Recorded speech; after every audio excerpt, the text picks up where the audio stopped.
Assalamualaikum warahmatullahi wabarakatuh.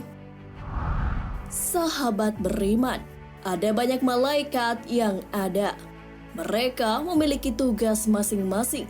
Ada yang menyampaikan wahyu, membagi rezeki, menanyai dalam kubur. Ada juga malaikat yang meniup sangkakala saat kiamat tiba, yaitu malaikat Israfil. Sebenarnya, berapa kali sangkakala itu ditiup? Di manakah letak sangkakala itu sekarang? Lalu sekarang malaikat Israfil ngapain di langit? Berapa kali sangkakala ditiup? Para ulama yakin bahwa malaikat Israfil lah yang akan meniup sangkakala nantinya. Hal ini sesuai dengan yang dijelaskan Imam Al-Qurtubi. Penjelasan itu terdapat dalam kitab At-Tazkirah bi Ahwalil Mauta wa Umuril Akhirah. Beliau berkata, para ulama kami berkata bahwa umat Islam bersepakat bahwa malaikat yang meniup sangkakala pada hari kiamat adalah Israfil alaihissalam.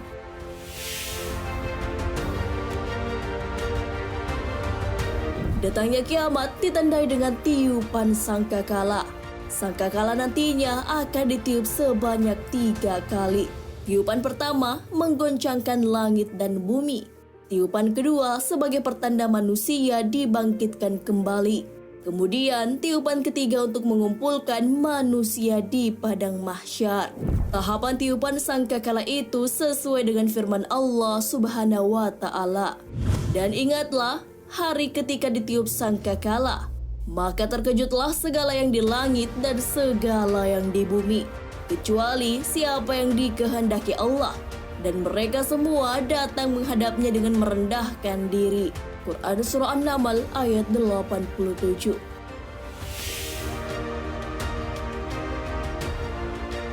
Kemudian tiupan kedua dan ketiga sesuai dengan firman Allah Subhanahu wa Ta'ala. Dan ditiuplah sangkakala, maka matilah siapa yang di langit dan di bumi, kecuali siapa yang dikehendaki Allah. Kemudian ditiup sangkakala itu sekali lagi, maka tiba-tiba mereka berdiri menunggu putusannya masing-masing. Quran Surah Az-Zumar ayat 68. Sebagian ulama mengatakan sangkakala hanya ditiup sebanyak 2 kali. Tiupan pertama membuat semua makhluk terkejut dan mengalami kematian. Kemudian tiupan kedua untuk membangkitkan manusia dan dikumpulkan di padang mahsyar. Hal ini didasarkan pada firman Allah Subhanahu wa Ta'ala. Sesungguhnya kamu akan dibangkitkan pada hari ketika tiupan pertama menggoncang alam. Tiupan pertama itu diiringi oleh tiupan kedua. Quran Surah An-Nazi'at ayat 6 hingga 7. Yang paling kuat di antara pendapat itu adalah pendapat yang kedua. Hal ini diperkuat dengan sebuah hadis. Kemudian ditiuplah sangkakala. Tidak ada seorang pun yang mendengarkannya kecuali dia memasang pendengarannya dan menjulurkan lehernya. Beliau bersabda, maka orang yang pertama kali mendengarnya adalah seseorang yang memperbaiki telaga untuk untanya. Beliau berkata, dia pun mati. Dan orang-orang pun mati. Kemudian Allah mengirim hujan gerimis yang darinya Allah menumbuhkan, membangkitkan jasad-jasad manusia. Kemudian ditiuplah sangkakala yang kedua. Maka tiba-tiba mereka berdiri menunggu putusannya masing-masing. Hadis riwayat Muslim. Di manakah posisi sangkakala? Rasulullah SAW pun menyampaikan kepada para sahabatnya bahwa sangkakala sudah berada di mulut malaikat yang bertugas. Hal ini sesuai sabdanya, Abu Sa'id radhiyallahu anhu mengungkapkan, Nabi Muhammad SAW bersabda, bagaimana aku dapat merasakan nikmat? Sebab malaikat pemegang sangkakala sudah memasukkan sangkakala ke mulutnya. Dan ia pasti akan langsung meniup sangkakala itu jika telah mendengar perintah untuk meniupnya. Para sahabat yang mendengarkan merasa takut. Lalu Rasulullah SAW bersabda, ucapkanlah, cukupkanlah Allah sebagai penolong kami. dan Dia sebaik-baiknya pelindung. Hanya kepada Allah lah kami bertawakal atau berserah diri. Hadis riwayat Tirmizi.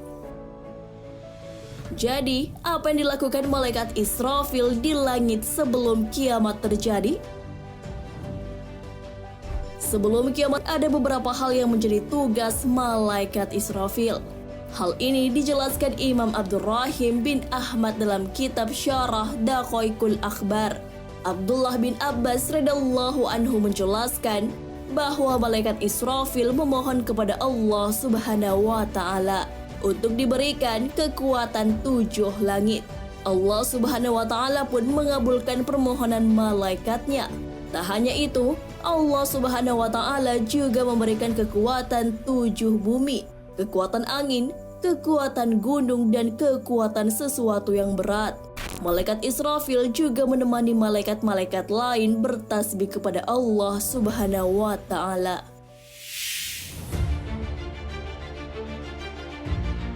Selain itu, malaikat Israfil juga bertugas memikul arsy.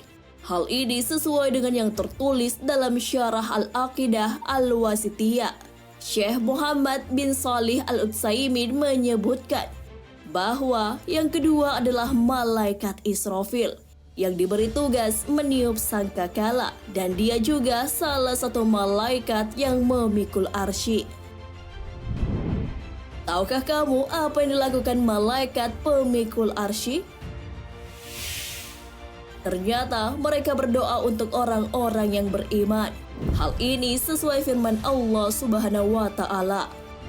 Malaikat-malaikat yang memikul arsy dan malaikat yang berada di sekelilingnya bertasbih memuji Tuhannya, dan mereka beriman kepadanya, serta memintakan ampun bagi orang-orang yang beriman seraya mengucapkan, "Ya Tuhan kami, rahmat dan ilmu Engkau meliputi segala sesuatu.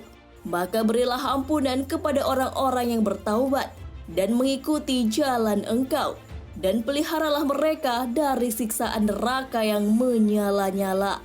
Ya Tuhan kami, dan masukkanlah mereka ke dalam syurga Adan yang telah Engkau janjikan kepada mereka, dan orang-orang yang soleh di antara bapak-bapak mereka, dan istri-istri mereka, dan keturunan mereka semua. Sesungguhnya Engkaulah yang maha perkasa lagi maha bijaksana. Dan peliharalah mereka dari balasan kejahatan. Dan orang-orang yang Engkau pelihara dari pembalasan kejahatan pada hari itu, maka sesungguhnya telah Engkau anugerahkan rahmat kepadanya, dan itulah kemenangan yang besar." Quran Surah Ghafir ayat 7 hingga 9.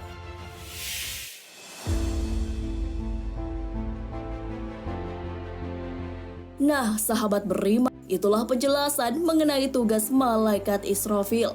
Selain meniup sangkakala, malaikat ini juga memiliki tugas lain. Ia menemani malaikat-malaikat bertasbih kepada Allah Subhanahu wa taala. Selain itu, ia bersama malaikat lain juga mendapat tugas untuk memikul arsy. Walaupun diberi tugas oleh Allah Subhanahu wa taala, mereka tak pernah mengeluh ataupun menolak. Kepatuhan mereka tidak membuat sombong. Hal ini sesuai firman-Nya.